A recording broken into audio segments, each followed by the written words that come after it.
School of Magic Season 2 Title The Unreasonable Researchers।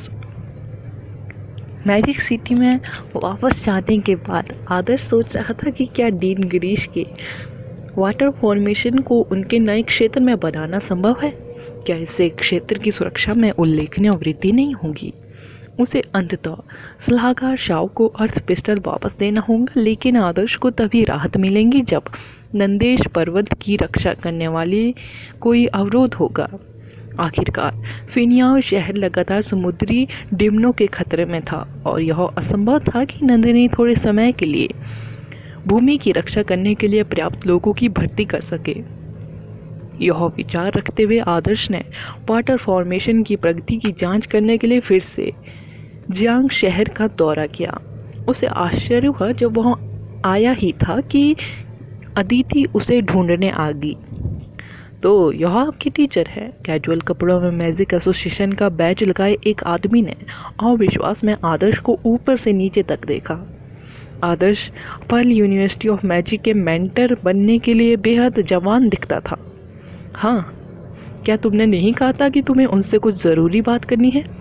Sir, way magic association के research union से है, अदिति ने कहा। ओह, यह क्या है? आदर्श को अपने अपार्टमेंट में भेजा गया एक लेटर याद आया। उसे अस्पष्ट रूप से याद आया कि यह मैजिक एसोसिएशन के किसी रिसर्च यूनियन से था। लेटर में आदर्श से कहा गया था कि वह उनसे मिलने आए, लेकिन आदर्श ने इसे पूरी तरह से नज़रअंदाज कर दिया था। प्रवर्तन संघ के समन के अलावा आदर्श को मैजिक एसोसिएशन के अन्य विभागों की कोई परवाह नहीं थी। मैं पूर्वी महासागर मैजिक एसोसिएशन के अंतर्गत रिसर्च यूनियन का एक समिति सदस्य हूँ, जो एशिया का सर्वोच्च मैजिक एसोसिएशन है, अर्जुन ने कहा। हमने सुना है कि आप ही हैं जिन्होंने उस पतंगे वाली महिला को भागने दिया जिसका हम कुछ समय से पीछा कर रहे थे, उस ऊंचे कद के व्यक्ति ने कहा। तुम्हारा क्या मतलब है? आदर्श ने पूछा जब उसने उस आदमी की आवाज़ में दुश्मनी महसूस की। हमारा क्या मतलब है? पतंगा औरत एक विलक्षण प्राणी है जिसकी हम लंबे समय से जांच कर रहे हैं। वो हमारे लिए बेहद इम्पोर्टेंट है, फिर भी आपने उसे ऐसे ही जाने दिया। अब हमें उसका पता लगाने में मुश्किल हो रही है। आपको यह निर्णय लेने का अधिकार किसने दिया? आपने हमारे महत्वपूर्ण प्रयोग को बर्बाद कर दिया, अर्जुन ने उस पर झल्लाते हुए कहा। आदर्श की आंखें चौड़ी होगी जब उसने उस आदमी का आरोप सुना। तुम्हारे एक्सपेरिमेंटों की कौन परवाह करता है? मैं जब चाहूँ किसी को भी जाने दे सकता हूँ। मुझे किसी और का सुझाव की ज़रूरत नहीं है। मेरे पास टाइम नहीं है। तुम मेरा समय बर्बाद करना बंद करो। ऐसा रवैया क्यों है? हम एशिया के सर्वोच्च मैजिक संघ के अधीन हैं। एशिया में हर मैजिक एसोसिएशन हमारे निर्देशों और जांचों का पालन करने के लिए बाध्य है। अब मैं तुम्हें उस पतंगे वाली महिला का पता लगाने का ऑर्डर देता हूँ, अन्यथा हम तुम्हारे साथ नरमी नहीं बरतेंगे। अर्जुन ने बोहें सिकोड़ी और गुस्से से उसे ऑर्डर दिया। मुझे मजबूर मत करो कि मैं तुमसे लड़ाई करूं, आदर्श ने ठंडे स्वर में कहा। तुम्हारी हिम्मत कैसे हुई इतनी उम्र में हमारे मैजिक एसोसिएशन का अपमान करने की? तुम्हें पता होना चाहिए कि अनुसंधान संघ को किसी मैजिशियन को उसकी कल्टीवेशन से वंचित करने का अधिकार है। अर्जुन ने उसे धमकाया। तुम्हारे जैसा मूर्ख मुझे धमकाने की हिम्मत कैसे कर सकता है? भले ही तुम एशिया के मैजिक एसोसिएशन के सदस्य हो, मैं तुम्हें इतनी बुरी तरह से पीटूंगा कि तुम्हारी माँ भी तुम्हें नहीं पहचान पाएगी। उस एसोसिएशन को तो छोड़ ही दो जहाँ से तुम जुड़े हुए हो। इससे पहले कि मैं गुस्सा हो जाऊँ, यहाँ से दफ़ा हो जाओ। आदर्श इन लोगों से तंग आ चुका था जो सिर्फ अपने पद के कारण खुद को सीनियर समझते थे। क्या उन्होंने सचमुच सोचा था कि वे सिर्फ इसलिए किसी पर उंगली उठा सकते हैं क्योंकि वे मैजिक एसोसिएशन की समिति से जुड़े हैं? तुमने यही मांगा है। अर्जुन का चेहरा काला पड़ गया। उसने कभी इतना अपमानजनक बच्चा नहीं देखा था। उसे उस पर अपनी भड़ास निकालने में कोई आपत्ति नहीं होगी। अर्जुन के शरीर पर आइस की परतें जम गई थी जो जल्द ही उसके चारों ओर बर्फ की कीलों में बदल गई।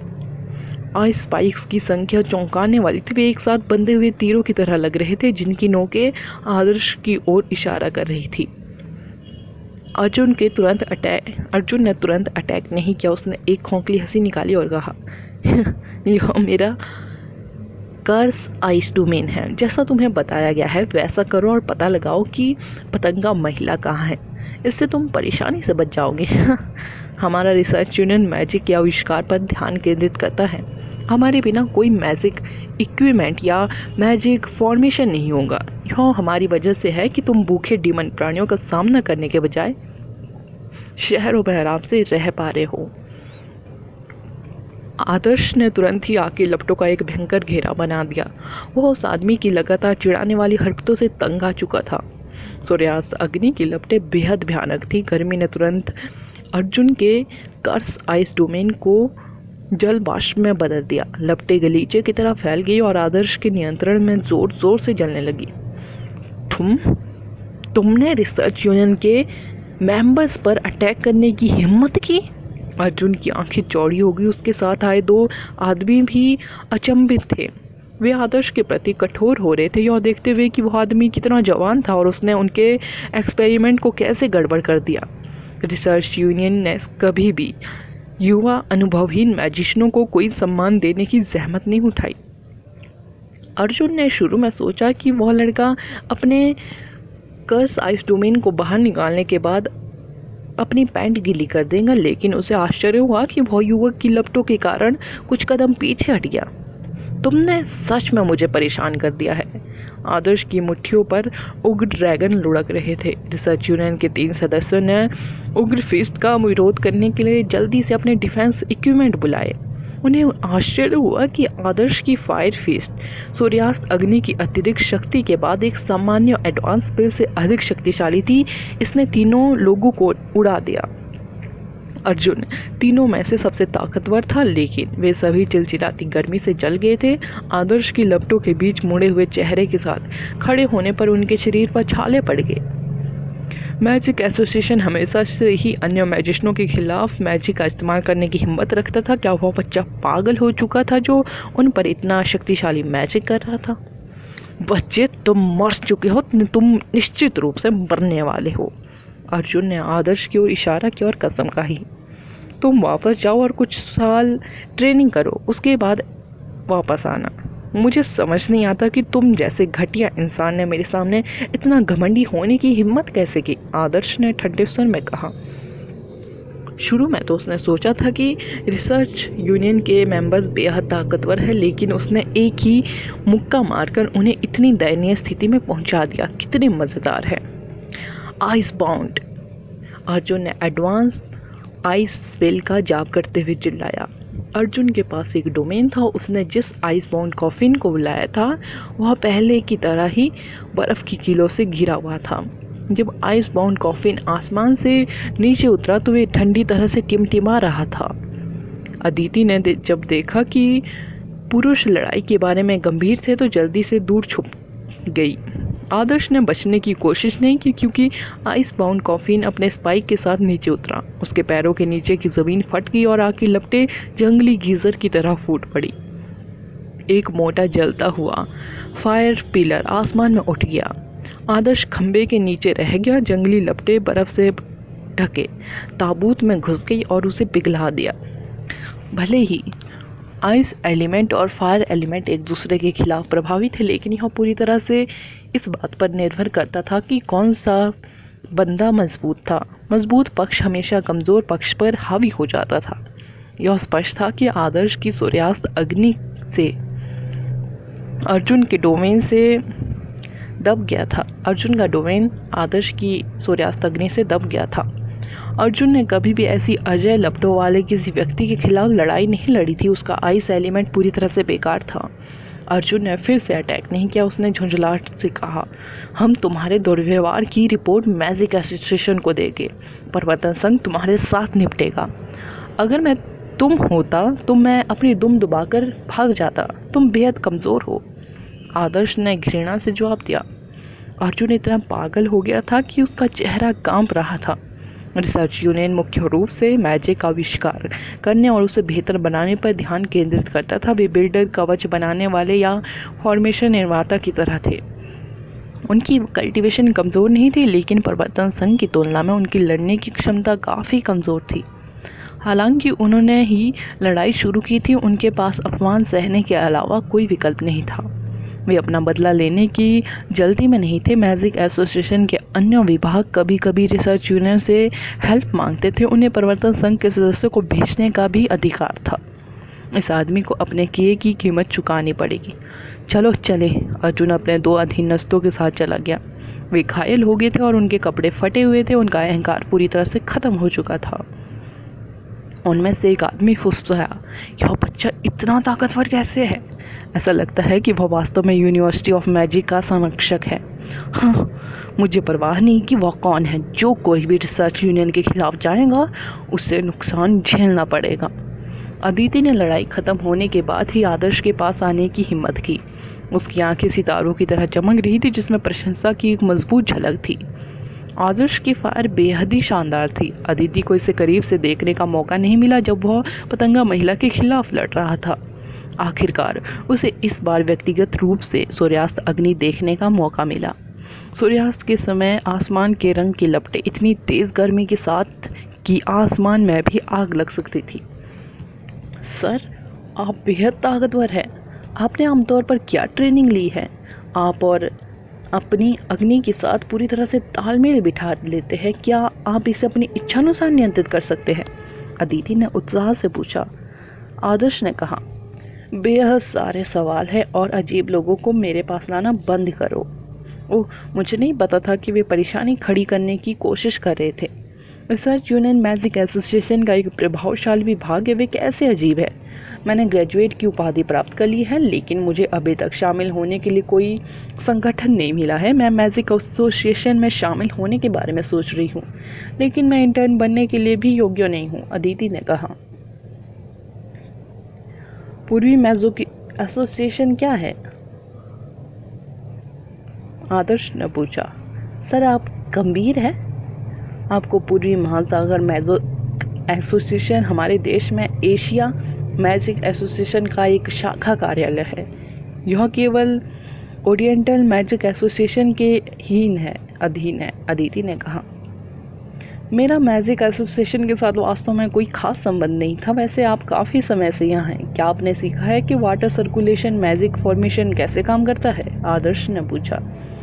सिर्फ बेसिक बातें। मैं इसके बारे में और अधिक जानने में काफ़ी दिलचस्पी रखती हूँ। अगर मैं मैजिक फॉर्मेशन बनाने की कला में महारत हासिल कर सकती हूँ तो मुझे लगता है कि मैं एक सम्मानित मैजिशियन बन सकती हूँ। दुर्भाग्य से मैं सिर्फ एक स्टूडेंट हूँ। गुरु मेरे साथ मैजिक फॉर्मेशन का साथ साझा करने के लिए तैयार नहीं है, अदिति ने बड़बड़ाते हुए कहा। School of magic season 2 title अनुसंधान संघ की आलोचना। क्या आप जानते हैं कि फॉर्मेशन कैसे बनाई जाती है? आदर्श ने पूछा। सर, मैं यही पढ़ रही हूँ। मेरा फर्स्ट एलिमेंट वाटर है, जहर मेरा सेकंड एलिमेंट है, अदिति ने आंखें झपकाते हुए कहा। बेहद बढ़िया। मैं डीन गरीश से आपको वाटर सर्कुलेशन मैजिक फॉर्मेशन सिखाने के लिए कहूँगा, लेकिन एक बार जब आप इसे सीख लेंगे तो आपको मेरे लिए एक का निर्माण करना होगा, आदर्श ने उससे कहा। अदिति की आंखें चमक उठी। जियांग में वाटर सर्कुलेशन मैजिक फॉर्मेशन आधिकारिक तौर पर चालू थी। अदिति ने पहले ही देखा था कि बहते पानी से उत्पन्न ऊर्जा का उपयोग करके मैजिक फॉर्मेशन कितनी शक्तिशाली थी और यह शहर की रक्षा कैसे कर सकती थी। भले ही यह अर्थ पिस्टल द्वारा प्रदान की गई पूर्ण सुरक्षा के लिए अतुलनीय थी। यह एक प्रभावशाली आविष्कार था क्योंकि यह अभी भी सामान्य डीमन प्राणियों से बचाव करने में सक्षम था। डीन गरीश वाकई प्रभावशाली थे क्योंकि वे इस तरह की मैजिक फॉर्मेशन का आविष्कार करने में सक्षम थे। अदिति को इसे सीखने में बेहद दिलचस्पी थी। ग्रेजुएट होने के बाद ही वह यही रह रही थी ताकि इस फॉर्मेशन के बारे में और अधिक जान सके। सर, क्या आप डीन गरीश को मुझे पढ़ाने के लिए राज़ी कर सकते हैं? अदिति ने उत्साह से कहा। वो सिर्फ एक स्टूडेंट थी। उसे डीन गरीश जैसे लोगों से बातचीत करने का कभी मौका नहीं मिलता है। आदर्श जैसे कुछ ही लोग डीन गरीश के दफ्तर में घुसकर उनसे अपनी मर्जी से बात कर सकते हैं। बेशक, लेकिन आपको इसे सीखने के लिए अपना सर्वश्रेष्ठ प्रयास करना होगा, अन्यथा मैं आपका ग्रेजुएट बैच छीन लूँगा, आदर्श ने कहा। सर, आप भी रिसर्च यूनियन के लोगों की तरह ही ना समझ है। अदिति ने विरोध किया, हालांकि उसे पूरा भरोसा था कि वो मैजिक की रचना सीख पाएंगी। उसने जल्दी से सिर हिलाया। सर, आपने मुझे जो अवसर दिया है उसके लिए थैंक यू। तो फिर मैं आपके गुट में क्यों शामिल नहीं हो जाती? मेरे पास वास्तव में जाने के लिए कहीं और नहीं है। आदर्श अपने आकर्षण से प्रभावित होने लगा था। लड़की की उसके प्रति प्रशंसा पहले से ही चरम पर थी, भले ही उसने उसे ग्रेजुएट मिशन पर मार्गदर्शन किया था। चूंकि उसके पास इतनी अच्छी दूरदृष्टि थी, इसलिए उसे अपने शिष्यों के रूप में लेने में कोई आपत्ति नहीं होगी। इसके अलावा उसका नंदेश पर्वत भी भर्ती कर रहा था। अदिति यूनिवर्सिटी ऑफ मैजिक की ग्रेजुएट थी, वह इसके लिए पूरी तरह से योग्य थी। आदर्श ने कहा, जब तुम इसे सीख लो तो बस नंदेश पर्वत आ जाना। ठीक है, ज़रूर, मैं वादा करती हूँ कि मैं सर के क्षेत्र में वही वाटर सर्कुलेशन मैजिक फॉर्मेशन स्थापित करूँगी। अदिति ने वादा किया। इस बारे में बात करते हुए उन बेवकूफ़ों को शीशी से क्या चाहिए था? मैंने उन्हें यह कहते हुए सुना कि उनकी नज़र काफ़ी समय से उस पर थी। आदर्श गहरी सोच में पड़ गया जब उसे अपने संदेह याद आए। यह विलक्षण और विशेष है। रिसर्च यूनियन के लोग अजीब व गरीब एक्सपेरिमेंट करना पसंद करते हैं। मुझे यकीन है कि वे उसे अपने एक्सपेरिमेंटों के लिए एक ऑब्जेक्ट के रूप में देख रहे हैं। यह जानने की कोशिश कर रहे हैं कि वह वास्तव में एक इंसान है या एक डीमन प्राणी, या दोनों का संयोजन है। अदिति ने कहा, तुम बहुत कुछ जानती हो, है ना? आदर्श को अदिति के बारे में एक बिल्कुल नई धारणा मिली। सर, मैं एक अच्छी फाइटर नहीं हूँ, लेकिन इंस्टीट्यूट में बहुत कम लोग मुझसे ज़्यादा जानकर है। अदिति ने अपनी जीभ बाहर निकाली। ऐसा इसलिए है क्योंकि आप इस पर बेहद ज़्यादा जोर दे रही है ना? लेकिन फिर हमें अलग अलग क्षेत्रों में एक्सपर्टता रखने वाले लोगों की भी ज़रूरत है। अगर आप वाकई पूरा वाटर सर्कुलेशन मैजिक फॉर्मेशन सीख सकती है तो आप सैकड़ों या हज़ारों मैजिशियनों से भी बेहतर होंगी। आदर्श ने महसूस किया। मैं यह कह सकती हूँ, बशर्ते डीन गरीश मुझे सिखाने को तैयार हो जाए। मैं बेहद तेज़ी से सीखती हूँ। अदिति को खुद पर भरोसा था। डीन गरीश भी जियांग शहर में ही थे। वे यहाँ यह देखने आए होंगे कि मैजिक फॉर्मेशन का निर्माण कैसा चल रहा था। आदर्श सीधे उनके पास गया।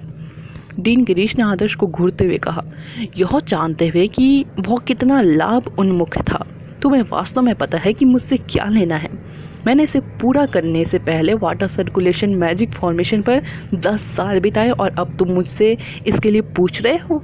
अगर तुम इसे खुद सीखना चाहते हो तो मैं तुम्हें सिखाने के लिए तैयार हूँ, लेकिन तुम इसे सीखने के लिए किसी और को भेज रहे हो। हे डीन गरीश, क्या आपके मैजिक फॉर्मेशन का लक्ष्य मानव जाति की मदद करना नहीं है? देखो, यूनिवर्सिटी ऑफ मैजिक कितना प्रतिष्ठित है। मैंने इसमें काफ़ी योगदान दिया है मेरे टीचर के रूप में। क्या आपको अपने स्टूडेंट को वह सब नहीं सिखाना चाहिए जो आपने सीखा है? आदर्श ने बेशर्मी से पूछा। आदर्श को अच्छी तरह से पता था कि डीन गिरीश का मैजिक कितना मूल्यवान है। यह स्पष्ट रूप से एक योग्य आविष्कार था। उन्हें विश्वास था कि सरकार, सेना और प्रसिद्ध कबीले उनसे मिलने आएंगे और डीन गरीश से उनके लिए भी मैजिक फॉर्मेशन का निर्माण करने का अनुरोध करेंगे। यह अंतर्राष्ट्रीय लेवल पर भी मूल्यवान था। आप अपनी इच्छा अनुसार कहीं भी फॉर्मेशन स्थापित नहीं कर सकते। यह जलमार्गों के लेआउट पर बेहद निर्भर करता है। यदि जलमार्ग उपयुक्त नहीं है तो आपको इन्हें तदनुसार संशोधित करना होगा। आप जानते हैं कि कई नदियां और धाराएं डीमन प्राणियों के क्षेत्र है। यदि आप उन्हें संशोधित करने का प्रयास करते हैं तो वे आप पर बेतहाशा अटैक करते हैं। डीन गिरीश ने कहा, तो क्या आप मुझे यह दोगे या नहीं? आदर्श ने भी दुष्ट था। वह डीन गिरीश को यह कहकर समझाने की कोशिश कर रहा था कि वह एक टीचर के रूप में कितना महान और गौरवशाली था। आप चिंता न करें, मैं इसे अपने तक ही सीमित रखने की योजना नहीं बना रहा हूँ। एक बार जब यह अंतिम रूप ले लेगा तो मैं इसे इंस्टीट्यूट के स्टूडेंट के लिए खोल दूंगा। मैजिक ही फॉर्मेशनों का अध्ययन करने वाले प्रत्येक छात्र को इसे सीखने का मौका मिलेगा, लेकिन यह छात्रों पर डिपेंड करता है कि वे इसे वास्तव में समझ पाते हैं या नहीं। यह एक बेहद ही कठिन मैजिक फॉर्मेशन है। आपने जिस लड़की का उल्लेख किया है वह शायद इसे अपने आप पूरा न कर पाए। अगर वह इसे पूरा नहीं कर पाती तो मैं खुद नंदेश पर्वत का दौरा करूंगा और इसे आपके लिए तैयार करूंगा, डीन गिरीश ने कहा। डीन गिरीश ने आदर्श को अपना स्टूडेंट माना। वह आदर्श को वह सब कुछ सिखाने के लिए तैयार थे जो वह जानते थे। दुर्भाग्य से वाटर सर्कुलेशन मैजिक फॉर्मेशन की सख्त आवश्यकता थी और इसमें महारत हासिल करना बेहद मुश्किल था। फिर ठीक है डीन गिरीश, आप अदिति को कुछ सलाह दे सकते हैं। वह उन स्टूडेंट में से एक थी जिसने अपने ग्रेजुएट मिशन के हिस्से के रूप में वाटर सर्कुलेशन मैजिक फॉर्मेशन स्थापित करने में मदद की थी। आप हमेशा इतने बिजी रहते हैं, मैं आपसे अपने छोटे से क्षेत्र में अपना समय बर्बाद करने के लिए कैसे कह सकता हूँ। मैजिक फॉर्मेशन को भविष्य में भी बनाए रखना और एडवांस करना होगा। आपको बार बार बुलाना समझदारी नहीं है, है ना? अदिति को आपसे सीखने देना आसान है, वह इसे अपनी गति से सेट कर सकती है क्योंकि सब कुछ अभी भी प्रगति पर है, आदर्श ने कहा। ठीक है। ओह, वैसे क्या रिसर्च यूनियन के लोगों ने आपसे बात की? मैजिक एसोसिएशन में रिसर्च यूनियन के लोग सबसे ज़्यादा गुस्से वाले होते हैं। आपको उनके साथ नरमी से पेश आना चाहिए, कोई परेशानी ना पैदा करने की कोशिश करें, डीन गिरीश ने आदर्श से कहा जब उन्हें कुछ याद आया। आदर्श ने जवाब दिया, ओह, उन्होंने ऐसा किया? मैंने उन्हें बुरी तरह पीटा। डीन गिरीश शॉक रह गए।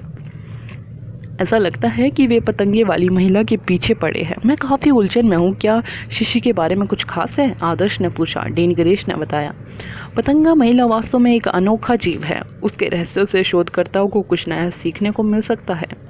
मुझे वाटर सर्कुलेशन मैजिक फॉर्मेशन का विचार एक शक्तिशाली डीमन प्राणी से मिला जो प्राकृतिक जलमार्गों से ऊर्जा इकट्ठा करता है। आदर्श ने पूछा, इसका मतलब है कि अगर विधर्मी निर्णय न्यायालय ने मुझे पकड़ लिया तो संभवतः मैं भी एक्सपेरिमेंट का ऑब्जेक्ट बन जाऊंगा? इसमें कोई संदेह नहीं है। डीमन एलिमेंट पागलपन की हद तक मजबूत है। डीमन एलिमेंट को प्रतिबंधित करने का कारण यह था कि यह कितना भ्रष्ट और बेकाबू है, लेकिन अब आप एक डीमन में बदल जाने के बाद भी पूरी तरह से ठीक है। यह बिना कहे कि स्पष्ट है कि वे आपके जैसे और लोगों की नकल करना चाहते थे, इसलिए उन्हें अब डीमन प्राणियों के बारे में चिंता करने की ज़रूरत नहीं होगी, डीन गिरीश ने कहा। मुझे लगता है मुझे हेरेसी जजमेंट कोर्ट से जितना हो सके उतना दूर रहना चाहिए, आदर्श ने मुस्कुराते हुए कहा। डीमन एलिमेंट उसके लिए सफल रहा, इसका कारण सिर्फ उसके डुअल एलिमेंट्स नहीं थे, बल्कि ब्लैक पेंडेंट द्वारा प्रदान किया गया आत्मिक सार था, जिससे उसे डीमन एलिमेंट के उपयोग की लागत का भुगतान करने की अनुमति मिली।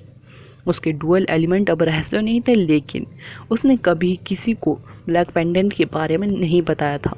वह विधर्मी न्यायालयों के हाथों में पड़ने का जोखिम नहीं उठा सकता था। इस बारे में बात करते जाए तो रिसर्च यूनियन मानवीय तरीके से काम नहीं कर रही है। शीशी जो चाहे जो भी हो, उसे अभी भी चुनने का अधिकार है। अगर वो रिसर्च यूनियन से कोई लेना देना नहीं चाहती तो यह उसकी पसंद है, डीन गिरीश ने कहा।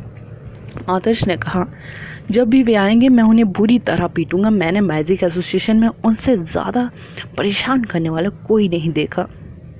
आप पहले अपने उग्र स्वभाव पर काबू क्यों नहीं पाते? डीन गिरीश ने असहाय होकर कहा।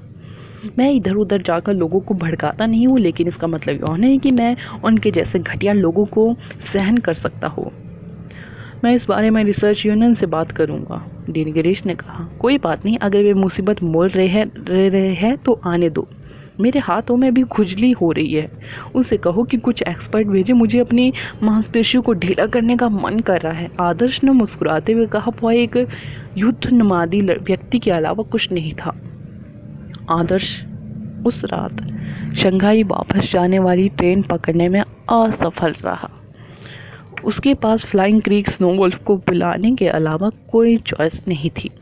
फ्लाइंग क्रीक स्नोवॉल्फ पूरी स्पीड से चलने पर ट्रेन से भी तेज था। हालांकि आदर्श केवल सुरक्षित क्षेत्र की सीमा के साथ यात्रा कर सकता था ताकि वह नागरिकों को डरा न सके। हालांकि यह देखते हुए कि नंदिनी ने धीरे धीरे उसे स्वीकार करना शुरू कर दिया था, आदर्श ने अचानक नंदेश शहर में रहने का फैसला किया। उसे उससे बात करने और उसके साथ फ्लर्ट करने के मौके का फ़ायदा उठाना चाहिए। भेड़िए घूम जाओ, हम फिनियाओ शहर जा रहे हैं। आदर्श ने अपने पैरों की पकड़ मजबूत कर ली, जैसे कि वह घोड़े पर सवार हो।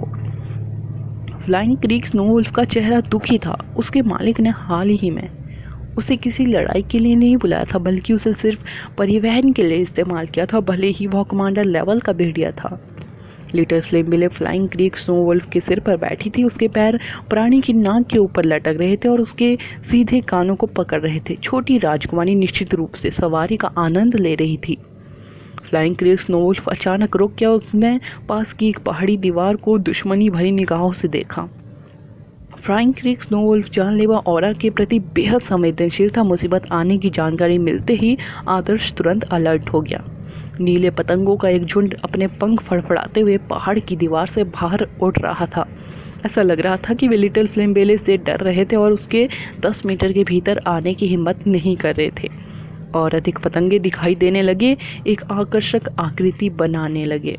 पतंगे अचानक ही आसपास के इलाकों में फैल गए और पहाड़ की ओर उड़ गए। टोपी और भांग के कपड़े पहने एक महिला उस जगह पर खड़ी थी जहां पतंगे इकट्ठा हो रहे थे। उसने अपना चेहरा टोपी से छिपा रखा था।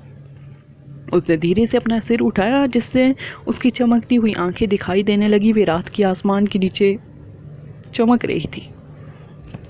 ओह, यह तुम हो? क्या तुम अपना बदला लेने आई हो? आदर्श ने उसे पहचानते ही ठाका लगाया। अगला एपिसोड जानने के लिए बने रहे मेरे इस चैनल के साथ। Thank you.